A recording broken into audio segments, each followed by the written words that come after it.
2021년 4월 14일 복 있는 사람 말씀 묵상.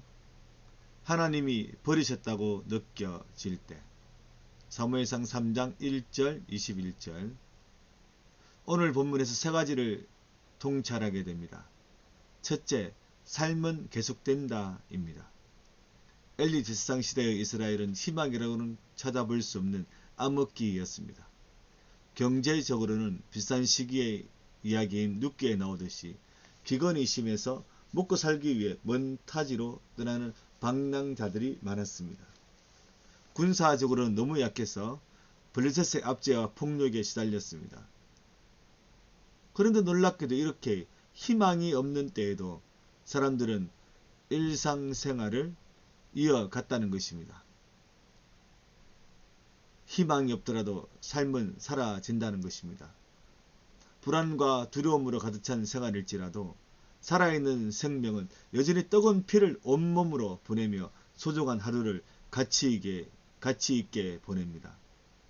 진료있는 생막에는 끊임없이 사람들이 찾아와 하나님께 예배를 드렸고, 엘리야 두 아들은 예배자들의 예배를 도왔고, 다윗 같은 목자는 양을 치고, 보아스 같은 농부는 씨를 뿌리며 수확하고, 사울은 아버지의 잃어버린 양을 찾아 온 이스라엘 땅 구석구석을 다닙니다.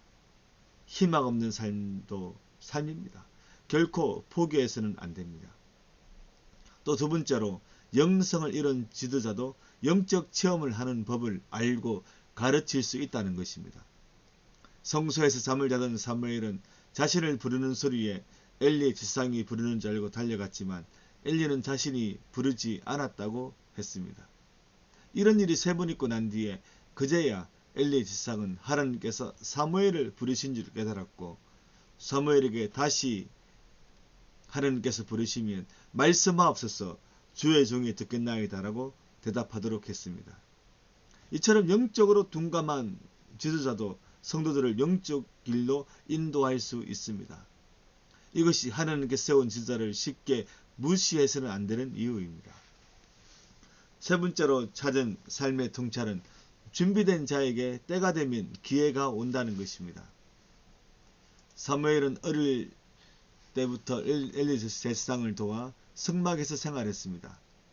성막의 성소에서 등잔대에 기름이 떨어지면 그것을 보충하거나 떡상에 떡을 교체하고 성막 안을 정리하는 일을 도왔을 것입니다. 어느 날 성소에서 잠을 자던 사무엘에게 하나님께서 나타나셨고, 하나님께서는 엘리 제사장에 관한 놀라운 일을 미리 알려주셨습니다. 그리고 시간이 지나면서 하나님께서는 본격적으로 사무엘에게 나타나 하나님의 뜻을 알려주셨습니다. 아무리 시대가 악화하더라도 준비된 자를 하나님께서는 어둠 속에 찬란한 빛으로 사용하십니다. 하나님이 우리를 버렸다고 느껴질 때 바로 그 순간에도 하나님께서는 결코 우리를 버리신 것이 아닙니다. 버려졌다는 것은 우리의 기분이 우리의 감정일 뿐입니다. 기분과 감정을 하나님의 사랑과 변함없으심에 초점을 맞춰야 합니다. 하나님은 결코 우리를 버리지 않으시고 삶을 살게 하시고 영적 성장의 길을 보여주시고 언젠가는 빛과 소금으로 살도록 하십니다. 이 믿음을 결코 잊지 마십시오.